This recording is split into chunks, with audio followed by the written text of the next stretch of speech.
26 minutes en Afrique et dans le monde. Mesdames et messieurs, bonjour et bienvenue. Nous allons encore discuter une fois de plus des actualités hors de nos frontières. C'est une toute autre rubrique de ce dimanche. C'est politique et mes invités sont déjà installés. Bonjour Laurent Nassara. Bonjour Maël, bonjour Monsieur Rodolphe, bonjour chers téléspectateurs. Un plaisir de vous retrouver. Bonjour Rodolphe Ataï. Bonjour Madame Maël, bonjour à mon confrère et bonjour à nos téléspectateurs.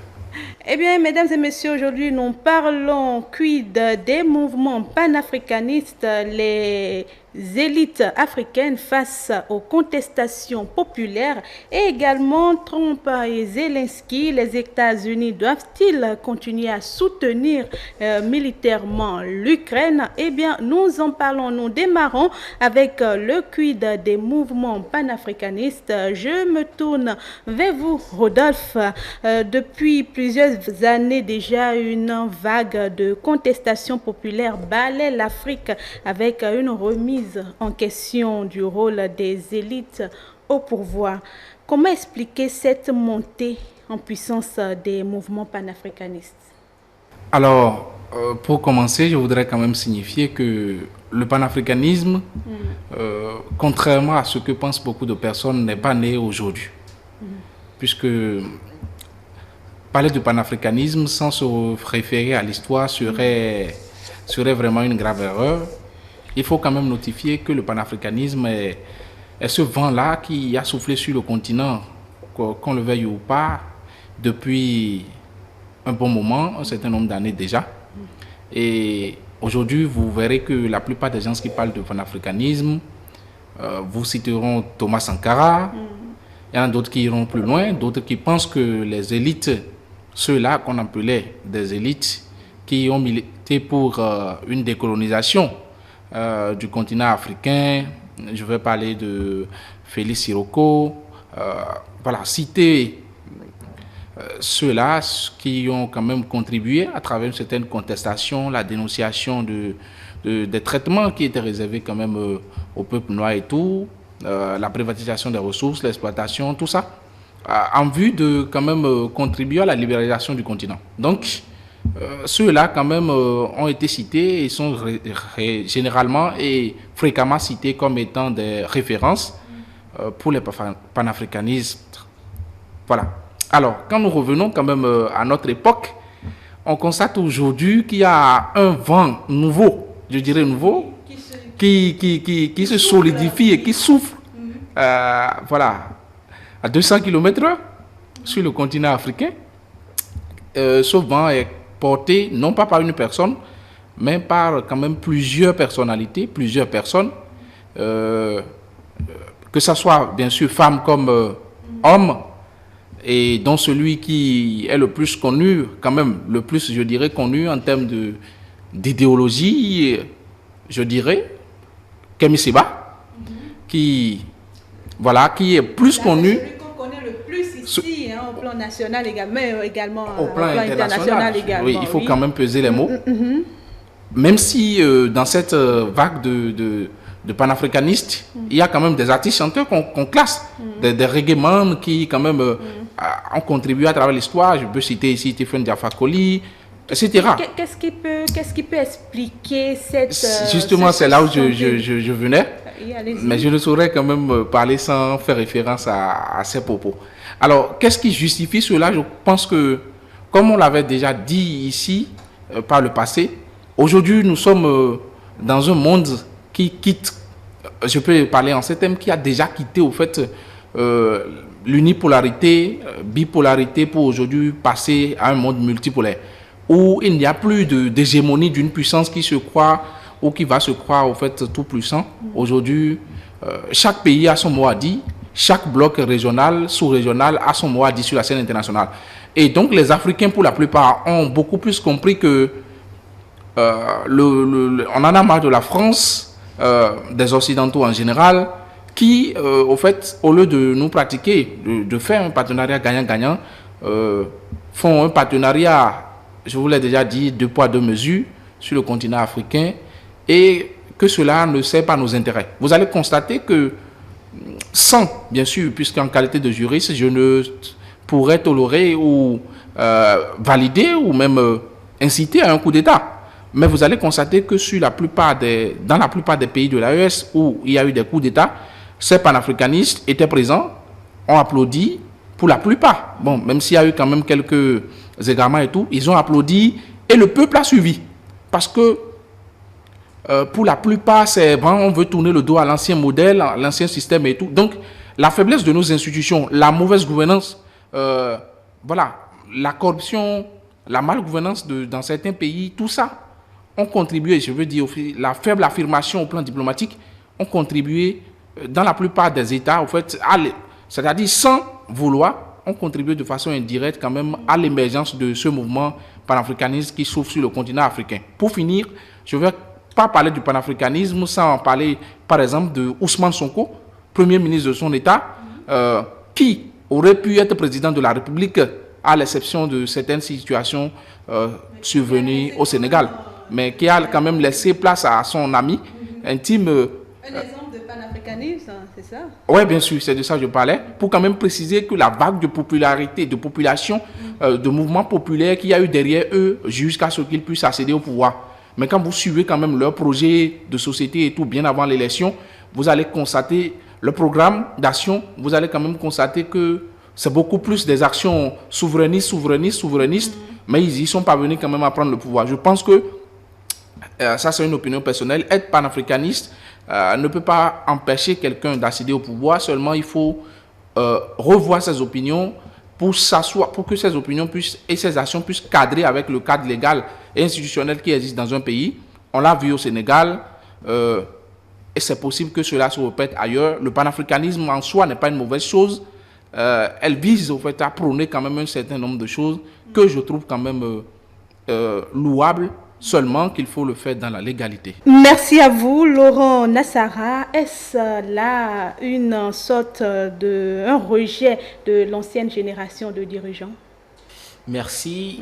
Oui, je dirais qu'il y a une connivence entre la classe politique, l'ancienne classe politique africaine et la nouvelle génération.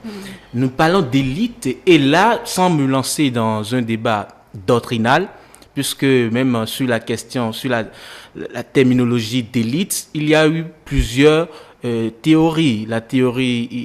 Beaucoup de théories dont je vais parler de la théorie éliste, défendue par des auteurs comme Roberto Michels, pour qui, en vertu des connaissances, des expériences que certaines personnes ont, donc contrairement ou en opposition à un groupe de personnes plus grand, ils s'installent comme une élite. Mais une autre école dont je vais parler, l'école pluraliste, selon laquelle dans une société, il y a plusieurs groupes de personnes qui concourent au pouvoir. Donc ces personnes-là veulent conquérir le pouvoir et exercer ce pouvoir-là. Donc nous voyons, il y a l'élite étatique, notamment l'État lui-même, les juges, ceux qui rendent la justice, bien évidemment, les militaires et l'opposition qui est à la périphérie. Mais je veux parler enfin de l'école mixte. Selon cette école-là, l'école marxiste, c'est qu'il n'y a pas d'élite en vrai, puisque parler d'élite, le thème même élite est un thème libéral. Et les marxistes, nous savons bien, ils sont plus adeptes du courant sociologie social, bien évidemment. Alors, oui, nous parlons des élites. Nous voyons que les élites politiques, je vais parler en termes d'élites politiques et économiques, africaines de l'ancienne génération, il y a eu quand même des suspicions, puisque pour certains, pour rester donc au pouvoir, ils sont obligés de faire certainement le jeu de l'ancien colon, de certainement préserver leurs intérêts pour pouvoir rester tout en faisant fi de l'aspiration réelle des populations. Nous parlons de panafricanisme. Revenons au panafricanisme.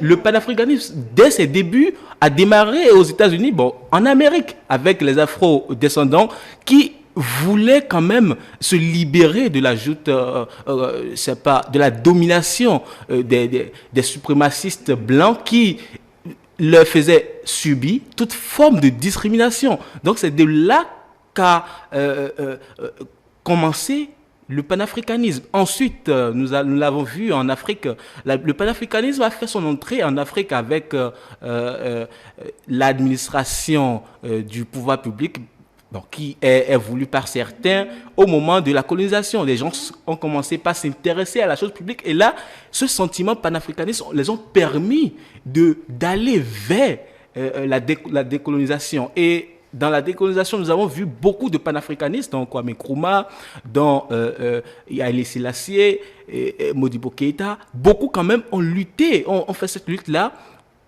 pour que l'Afrique soit aujourd'hui débarrassée de ces anciens colons-là. Mais aujourd'hui, nous sommes au XXIe siècle. Il y a une époque qui est passée.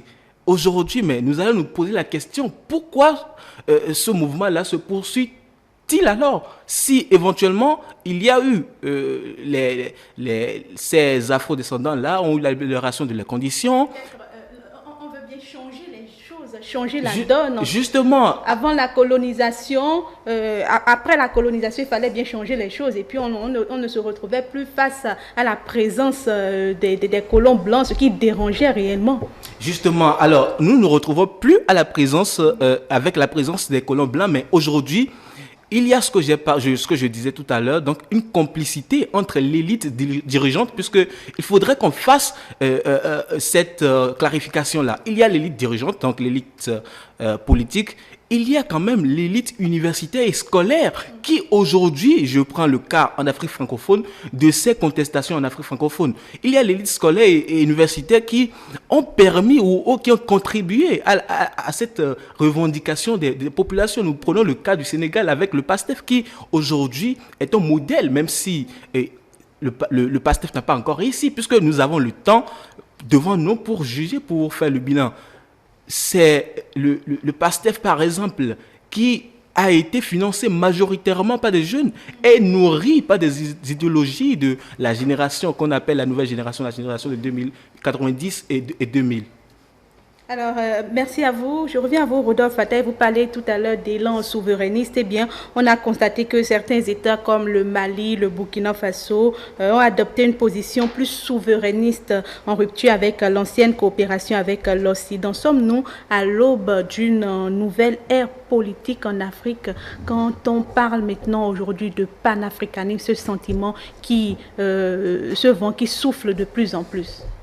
Alors, je voudrais, pour ma part, dire qu'il faut toujours faire attention quand on parle du panafricanisme, puisque je pense que, en tout cas dans la conception ou dans l'idéologie de ceux qui sont appelés ou qualifiés aujourd'hui de panafricanistes, le panafricanisme à outrance est à prohiber. Qu'est-ce que je veux dire par là? Aujourd'hui, on se retrouve avec les pays de l'AES, le Mali, le Burkina Faso, le Niger, qui prônent un élan souverainiste, voilà, dans toute cette dimension. Et on arrive à se demander, est-ce que, au fait, cela profite au peuple? Puisque moi, je pense que quand on parle du panafricanisme, quelle que soit l'action qu'on veut mener, si cela ne profite pas au social, je pense que ce panafricanisme est vide. Vous ne pouvez pas dire qu'ils ne pensent pas à leur peuple. Non, je dis qu'ils pensent à leur peuple. Mais est-ce que cela profite au peuple?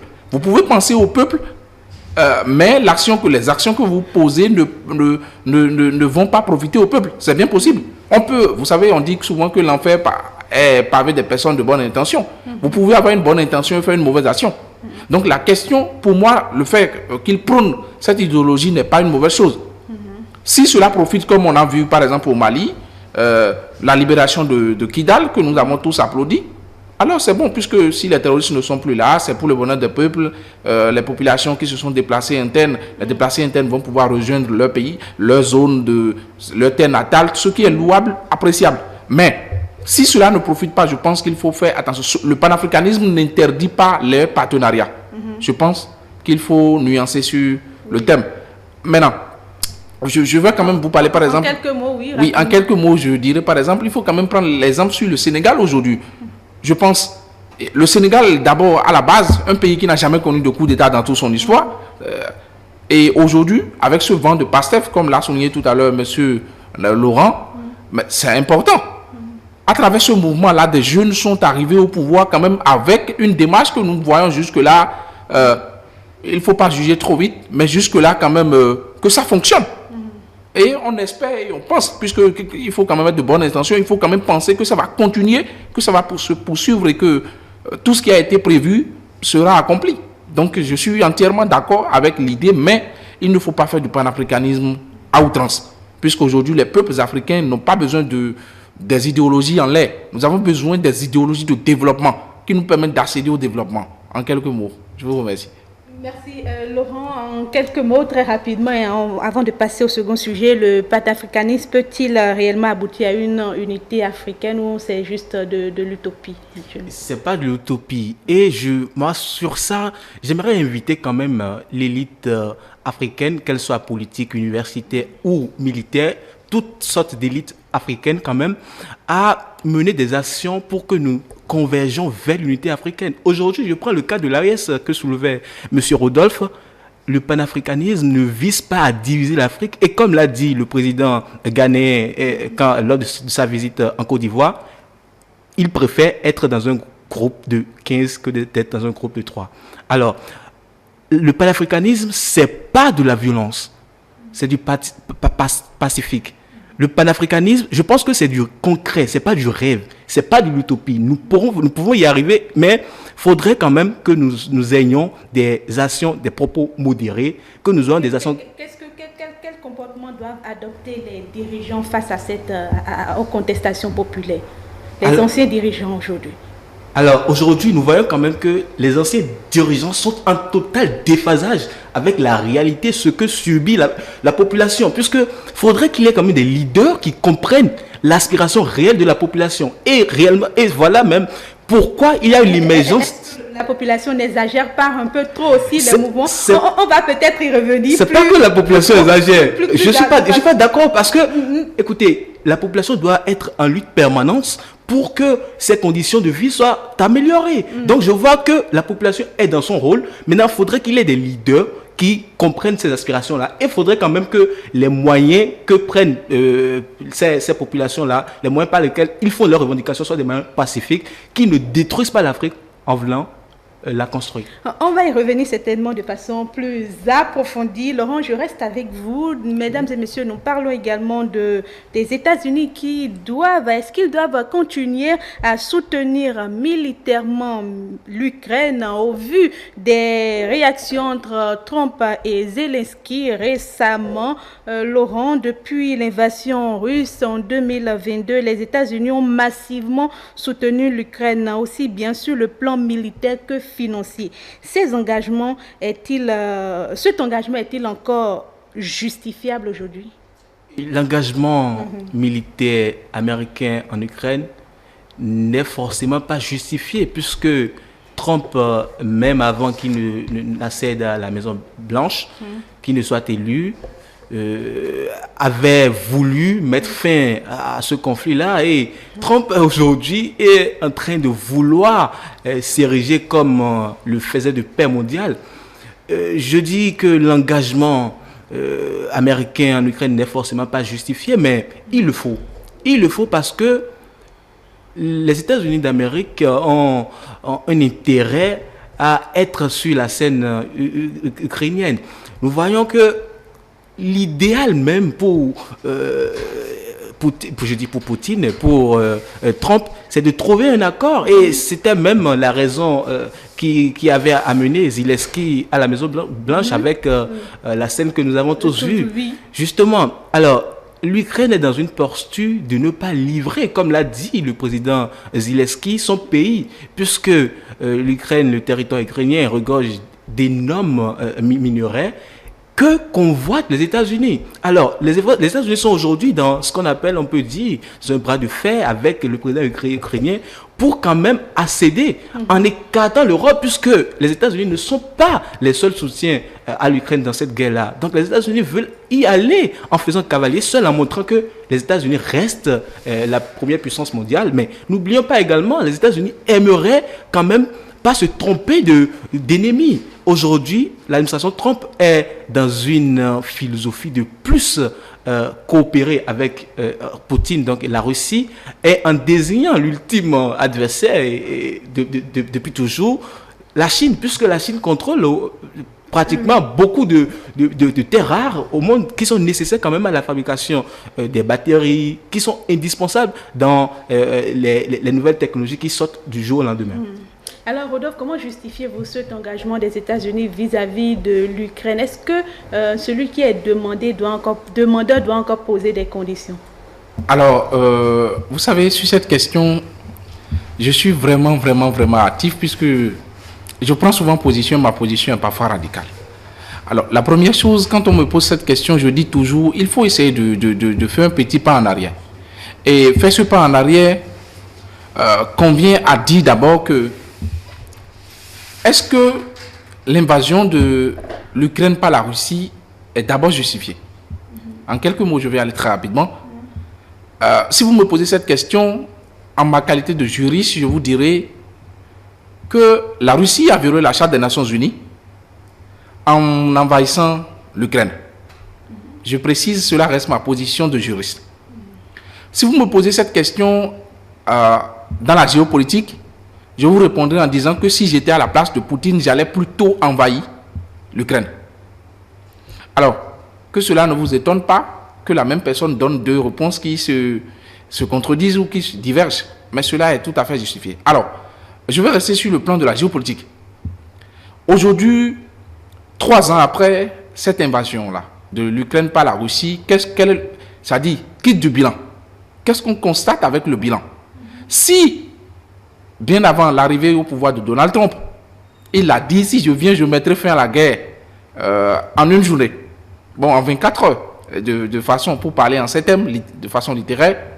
Aujourd'hui, on constate avec son arrivée que le président Donald Trump est resté dans ce pragmatisme-là. Je fais partie de ceux qui pensent que le président américain Donald Trump a très bien fait de couper l'aide, d'interrompre l'aide. Il ne s'agit pas de rester radical. J'y viens. Vous savez, il nous a dit souvent à la faculté de droit qu'il ne faut rien dire qu'on ne peut soutenir avec des arguments. Alors, aujourd'hui, quand vous prenez la position, vous savez, une guerre n'est jamais... il est très facile de prévoir le commencement d'une guerre. Mais on ne saurait jamais prédire la fin de cette guerre-là et de la façon dont elle va finir. Et donc, en tant que pacifistes, nous qui prônons les droits humains, nous sommes toujours pour en fait, la fin de la guerre. Un mauvais arrangement vaut mieux qu'un bon procès, dit-on souvent. Et donc, quand nous allons sur ce thème-là, c'est vrai, avec ce qui se passe et la négociation entre griffes unilatérales entre le président américain Donald Trump et le président de la Fédération de Russie, Vladimir Poutine, concernant cet accord de paix en Ukraine, bien sûr, que récemment le président Zelensky disait, avec l'Union européenne qui criait qu'ils sont un peu plus écartés des négociations et tout. Avant qu'on ne voit Zelensky à la Maison-Blanche, vous vous souvenez que les tons sont montés à la Maison-Blanche et il s'est retiré. La conférence de presse qui était prévue à la fin pour les déclarations, elle a été annulée. Donc quand nous prenons tous ces facteurs en compte, je pense que, puisque je suis pour la paix, et quand on est pour la paix, il faut quand même parfois que le plus petit, entre griffes, l'État le moins petit, cela va sembler quand même un peu bizarre pour les égalistes du monde entier, mais il est tout à fait logique que les États-Unis suspendent leur aide à l'Ukraine, que l'Ukraine revienne à la table des négociations et que cette guerre puisse prendre fin, puisque nous voulons en fait la fin de cette guerre. Et tant qu'on va dire, et je suis pessimiste, tant qu'on va dire que nous voulons que cette guerre puisse prendre fin de façon égalitaire et qu'au final, ça soit l'Ukraine qui vaincra la Russie, je vous jure que cette guerre ne prendra jamais fin. Vous le dites? Oui, je le dis et je vais revenir pour l'appuyer si il y a le temps. Merci.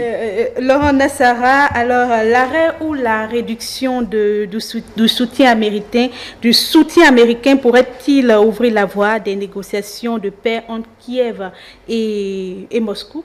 Alors, ce qui allait ouvrir les voies de négociation entre Kiev et Moscou, c'est cet accord-là, puisque une fois l'accord signé, et le président ukrainien allait donner son aval ou son OK pour que quand même il y ait des négociations. Aujourd'hui, et l'administration américaine, dans l'administration Trump, est en contact avec la Russie, avec les diplomates russes, puisque nous avons vu la rencontre qu'il y a eu avec les diplomates américains et les diplomates russes en Arabie Saoudite.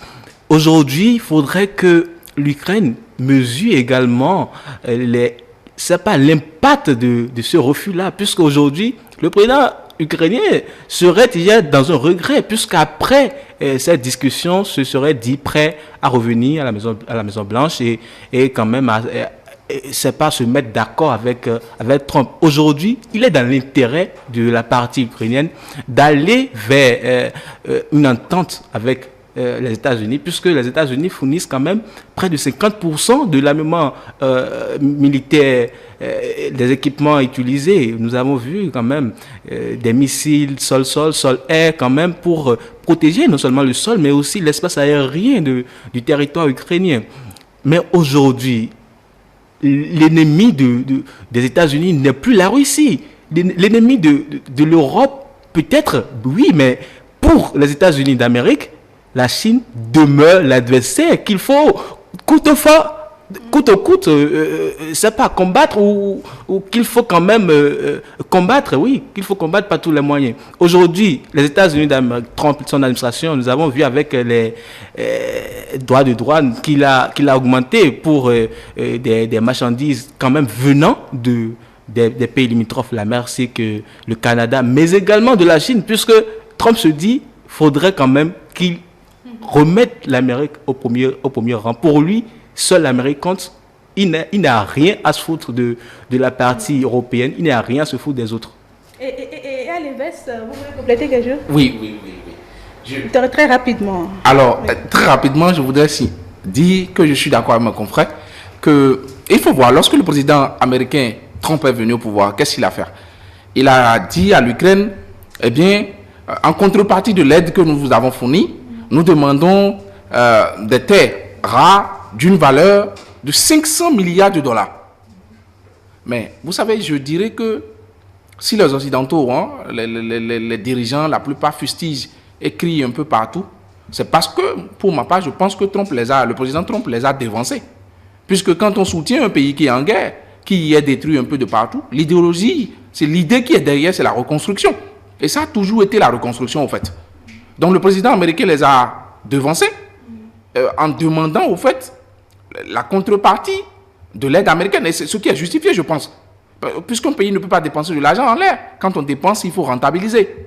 Et donc je pense qu'aujourd'hui, par exemple, le simple fait pour l'Ukraine, si l'Ukraine acceptait ces accords-là avec les États-Unis, le simple fait que les États-Unis soient présents sur le territoire ukrainien et exploitent ces ressources feront que la Russie ne pourra pas attaquer, en tout cas.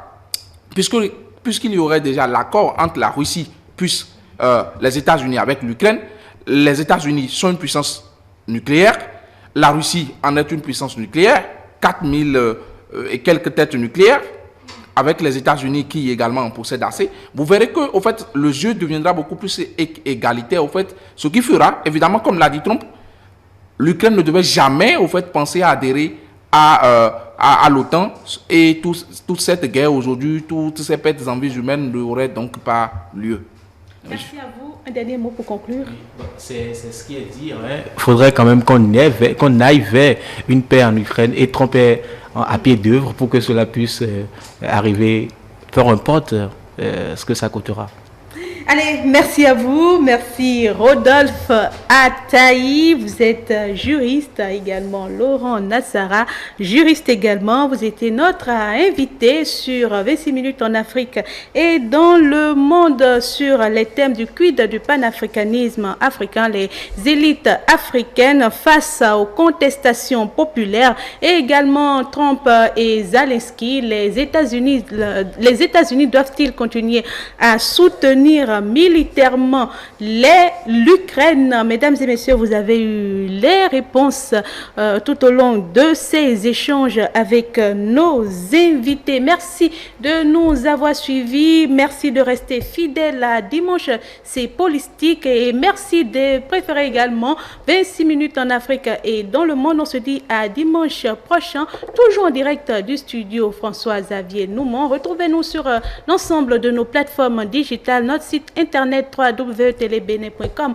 notre page Facebook ETélé en direct, notre compte live ETélé, notre compte IS ETélé Live et notre compte YouTube ETélé Bénin, et via notre application iOS et Android que vous pouvez télécharger et sur laquelle vous pouvez retrouver cette émission ETélé Bénin. ETélé avec vous, pour vous. On se retrouve juste après pour le grand débrief.